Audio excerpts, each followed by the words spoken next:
As doenças da tireoide geralmente são silenciosas.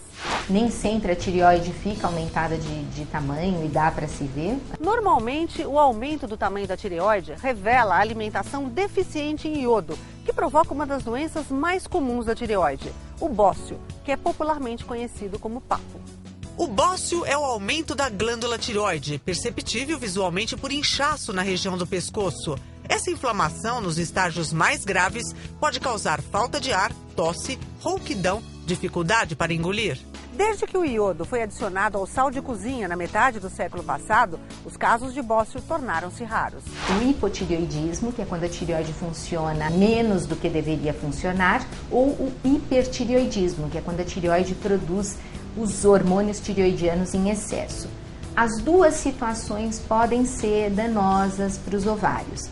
A situação do hipotireoidismo faz com que o metabolismo da mulher diminua.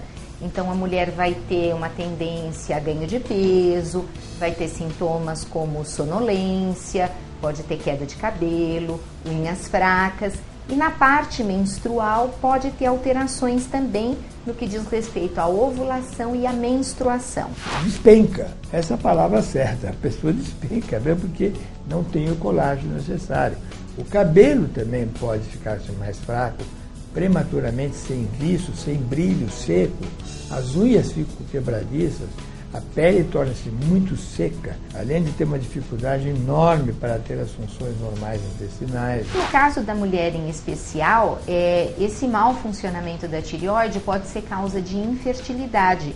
Muitas mulheres que têm dificuldade para engravidar, quando nós fazemos a investigação, descobrimos que elas estão com problema na tireoide e ao tratar esse problema da tireoide, nós conseguimos restabelecer a fertilidade da mulher. A função reprodutora do homem também pode ser comprometida pelo mau funcionamento da tireoide. É comum homens com quadros de hipotireoidismo terem uma baixa produção de espermatozoides. E no momento em que nós fazemos o tratamento da tireoide, a espermatogênese pode se normalizar novamente. Determinado grupo de pacientes que tem hipertrofia muscular afeta mais criança e adolescente.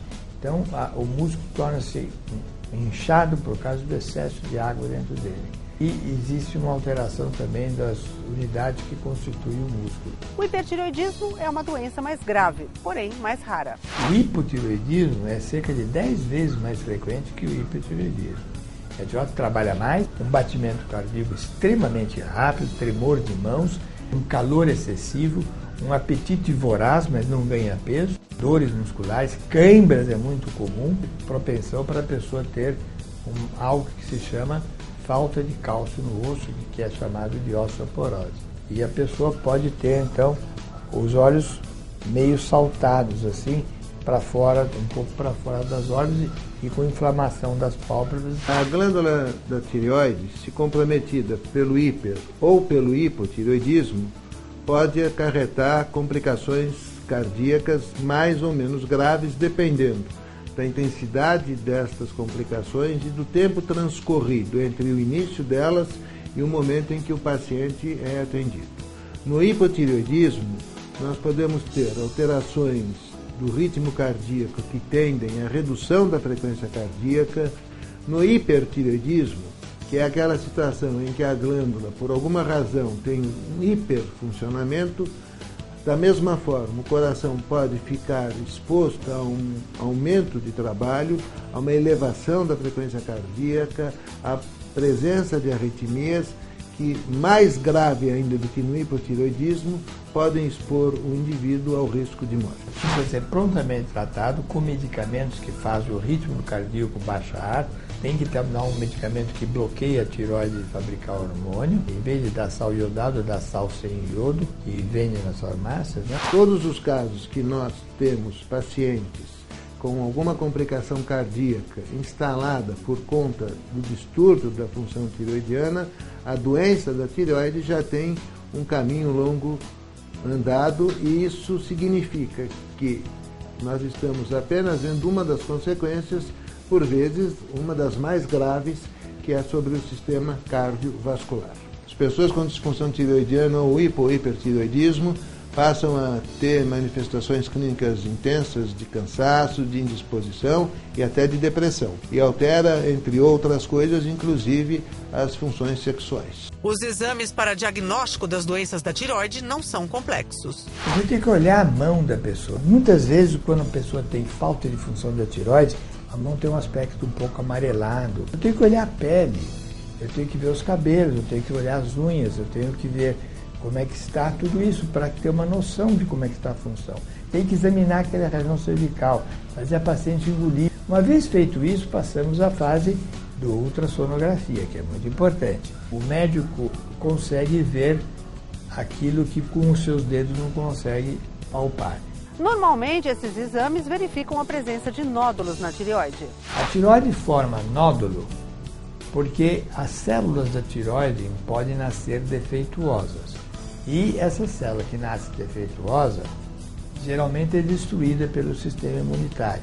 Mas como a tireoide é um órgão totalmente fechado dentro de si mesmo, raramente o sistema imunitário vai se preocupar com umas células que nasceram erradas dentro da tireoide. Só que o nódulo não produz hormônio, ele é um parasita. Quando tiver muitos nódulos, ela se torna improdutiva.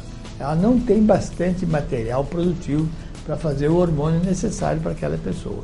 Então, frequentemente, nós somos obrigados a substituir, dar um hormônio da tireoide por boca. No início do tratamento, até haver um ajuste da dose da medicação, os exames de sangue devem ser solicitados a cada 3 meses. No momento em que se houver uma estabilização da dose, o médico pode solicitar com uma frequência a cada 6 meses ou até uma vez por ano, dependendo do caso.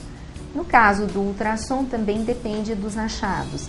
Se forem achados benignos, cistos, nódulos sem características malignas, o acompanhamento pode ser feito uma vez por ano. Se houver uma suspeita de malignidade, aí o médico vai então solicitar uma punção ou até eventualmente uma biópsia. Em quase todos os casos é necessário fazer um tratamento com iodo radioativo. Ele é feito no reator atômico do Instituto Nacional de Energia Nuclear, o paciente se interna e você dá esse iodo radioativo, ela fica 2 noites no hospital. 85% dos nódulos são benignos, mas devem ser retirados. Tem uma agulhinha muito fininha que você enfia no pescoço, olhando o ultrassom, vendo na tela e chega até o nódulo. Quando chegar no nódulo, você aspira e vem as células desse nódulo. Aí você vai no microscópio e olha. Se as células forem benignas, tudo bem, é só tratamento clínico.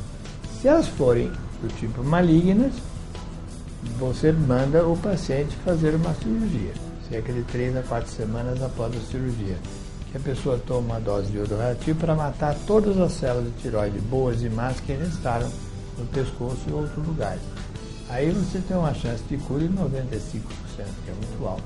O tratamento da disfunção tireoidiana é absolutamente muito bem sucedido se feito no tempo adequado por profissionais experientes e se seguido pelo paciente de acordo com a recomendação médica. Se você quiser saber mais sobre bem-estar e qualidade de vida, acesse o nosso site. Acompanhe as novidades do programa seguindo o Twitter do Edição Saúde. E aproveite também para curtir a nossa página no Facebook.